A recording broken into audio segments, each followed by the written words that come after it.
Iran Israel संघर्ष के बारे में हम जो कुछ भी जानते हैं, क्या वो पूरी सच्चाई है या फिर कहानी का एक बहुत बड़ा हिस्सा हमसे छिपाया जा रहा है? आज हम कुछ ऐसे चौंकाने वाले दावों की पड़ताल करने जा रहे हैं जो हाल ही में कुछ नए स्रोतों से सामने आए हैं, और ये दावे शायद आपका पूरा नजरिया ही बदल दें। तो चलिए इस उलझी हुई तस्वीर को एक एक करके समझते हैं। तो शुरुआत करते हैं सबसे बड़े और शायद सबसे सनसनीखेज सवाल से। हाल की रिपोर्ट्स में एक ऐसा आरोप सामने आया है जो यकीन करना मुश्किल है। क्या ईरान का हमला सिर्फ सैन्य ठिकानों तक ही सीमित था या उनका निशाना सीधा इजरायली सत्ता के दिल पर था? चलिए देखते हैं कि ये नए स्रोत इस बारे में क्या दावा कर रहे हैं। तो सबसे पहले बात करते हैं ईरान के मिसाइल हमलों की। स्रोत ये दावा करते हैं कि हमलों के बाद दुनिया को जो तस्वीर दिखाई गई वो हकीकत से बहुत बहुत अलग थी। एक ऐसी तबाही हुई जिसे रिपोर्ट ही नहीं किया गया। देखिए, ये सिर्फ कोई रैंडम हमले नहीं थे, इसके पीछे एक सोची समझी स्ट्रैटेजी थी। तेल अवीव के रिहायशी इलाकों को निशाना बनाना, मतलब सीधा सीधा मनोवैज्ञानिक दबाव बनाना। हाइफा की तेल रिफाइनरी पर हमला करके इजराइल की अर्थव्यवस्था की कमर तोड़ने की कोशिश की गई, और सबसे अहम कमांड और कंट्रोल सेंटर्स पर हमला करके उनकी ऑपरेशनल क्षमता को ही ठप करने का प्लान था। और यहां से कहानी और भी ज्यादा पेचीदा हो जाती है। स्रोत दावा करते हैं कि हमलों के ठीक बाद अचानक से नेतन्याहू के ऑफिस में मरम्मत का काम शुरू हो गया। इजरायली मीडिया ने भी इस अजीब टाइमिंग पर सवाल उठाए थे। तो सवाल उठता है कि क्या ये सच में कोई रेनोवेशन था या फिर मिसाइल से हुए नुकसान को दुनिया की नजरों से छुपाने की एक जल्दबाजी भरी कोशिश। चलिए अब आते हैं एक ऐसे दावे पर जो पूरे नैरेटिव को, पूरी कहानी को सिर के बल खड़ा कर देता है। ये ह्यूमन शील्ड यानी मानव ढाल के उस आरोप से जुड़ा है जो इजराइल अक्सर हमास के खिलाफ इस्तेमाल करता है। तो यहां समझने वाली बात यह है, इजराइल हमेशा से ये कहता आया है कि हमास आम नागरिकों की आड़ में लड़ता है, लेकिन ये नए स्रोत एक आईना दिखाते हैं। उनका दावा है कि इजराइल खुद अपने कई अहम मिलिट्री हेडक्वार्टर्स और कमांड सेंटर तेल अवीव जैसे घनी आबादी वाले नागरिक इलाकों में बनाए हुए था। और सुनिए, ये दावे सिर्फ हवाई नहीं है, इनके पीछे सबूतों की एक पूरी चेन बताई गई है। हैक किए गए ईमेल्स जो कथित तौर पर दिखाते हैं कि अधिकारियों को इसकी जानकारी थी। ओपन सोर्स जियो लोकेशन डेटा जो इन ठिकानों की लोकेशन की पुष्टि करता है। और तो और स्वतंत्र इंटेलिजेंस प्लेटफॉर्म्स की रिपोर्ट्स जिसमें एक रहस्यमयी साइट 81 का जिक्र बार बार आता है। मिलिट्री स्ट्रैटेजी से हटकर अब इस कहानी के एक ऐसे किरदार की बात करते हैं जिसके बिना यह पहेली अधूरी है। एक ऐसा शख्स जो इस पूरे संघर्ष की राजनीति का केंद्र बन गया है। एक नाम जो हर कैदी अदला बदली की बातचीत में सबसे ऊपर होता है, मारवान बरगौती। मारवान बरगौती को अक्सर फिलिस्तीन का नेल्सन मंडेला भी कहा जाता है। हमास के लिए वो एक उम्मीद हैं, एक भविष्य के नेता।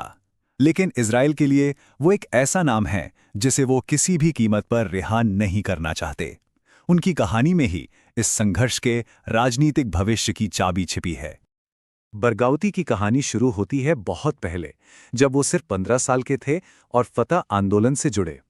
वो आगे चल के यासिर अराफात के सबसे भरोसेमंद लोगों में से एक बने।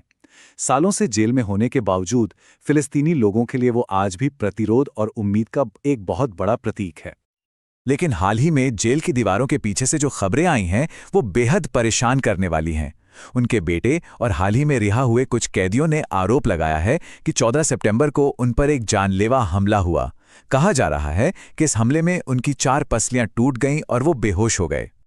एक तरफ इजराइल उन्हें एक खतरनाक शख्स के तौर पर देखता है, तो दूसरी तरफ उनके बेटे अरब बरगौती की ये बात सुनिए। उनका कहना है कि उनके पिता हिंसा के नहीं बल्कि शांति और समझदारी की आवाज हैं। ये उस छवि के बिल्कुल उलट है जिसके आधार पर उन्हें सालों से कैद रखा गया है। तो सवाल यह है कि इजराइल उन्हें रिहा करने से इतना डरता क्यों है? स्रोतों के मुताबिक असली वजह उनकी ताकत है। बरगौती उन गिने चुने नेताओं में से हैं जिन्हें हमास और फतह दोनों गुटों में सम्मान हासिल है, और यही उनकी ताकत है। वो फिलिस्तीनी लोगों को एकजुट कर सकते हैं, और एक एकजुट फिलिस्तीन इजराइल के लिए एक बहुत बड़ा राजनीतिक खतरा है। तो अब आते हैं आज की स्थिति पर। सीज फायर तो हो गया है, लेकिन क्या माहौल सच में शांत है? हमास का जो संदेश है वो कुछ और ही कहानी कहता है। ये हार का नहीं बल्कि एक खुली चुनौती का संदेश है। ये शब्द हमास के वेस्ट बैंक लीडर जाहिर जबरिन के हैं, और ये कोई गुजारिश नहीं, ये एक सीधी सीधी चेतावनी है। वो साफ कह रहे हैं कि ये युद्ध विराम एक मौका है, कोई मजबूरी नहीं। अगर उन्हें जरा भी लगा कि उनके साथ धोखा हो रहा है तो वो दोबारा लड़ने से पीछे नहीं हटेंगे। ये दिखाता है कि ये शांति कितनी नाजुक है। हमास ने अपनी शर्तें, अपनी रेड लाइंस बिल्कुल साफ कर दी हैं। गाजा पर कोई बाहरी कंट्रोल उन्हें मंजूर नहीं। एक आज़ाद फिलिस्तीनी राज्य का उनका लक्ष्य अटल है, और आक्रमणकारियों का कब्रिस्तान जैसे शब्दों का इस्तेमाल ये बताने के लिए काफ़ी है कि वो अपने मकसद के लिए किसी भी हद तक जा सकते हैं। तो जब हम इन सभी टुकड़ों को जोड़ते हैं, ये चौंकाने वाले सैन्य दावे, एक कैदी का राजनीतिक भविष्य और ये खुली चेतावनियां, तो आखिर तस्वीर क्या बनती है? क्या ये सच में शांति की तरफ एक कदम है, या फिर किसी बड़े तूफान से पहले की खामोशी? हमने 3 मोर्चों को देखा जो आज भी सुलग रहे हैं। पहला, सैन्य मोर्चा, जहां मिसाइल हमलों का अनकहा सच छिपा है। दूसरा, राजनीतिक मोर्चा, जो मारवान बरगौती की रिहाई के सवाल पर टिका है। और तीसरा, वैचारिक मोर्चा, जहां हमास अपने अंतिम लक्ष्य से पीछे हटने को तैयार नहीं है। तो यही वो सवाल है जो आज सबसे बड़ा है। जब इतने सारे मोर्चों पर तनाव बना हुआ है, तो क्या ये शांति टिक पाएगी, या फिर ये सिर्फ एक स्ट्रेटेजिक पॉज है, एक ऐसा वक्फा जिसमें दोनों पक्ष अगली, शायद और भी बड़ी जंग की तैयारी कर रहे हैं? ये स्रोत एक ऐसे भविष्य की तरफ इशारा करते हैं जो बेहद अनिश्चित है।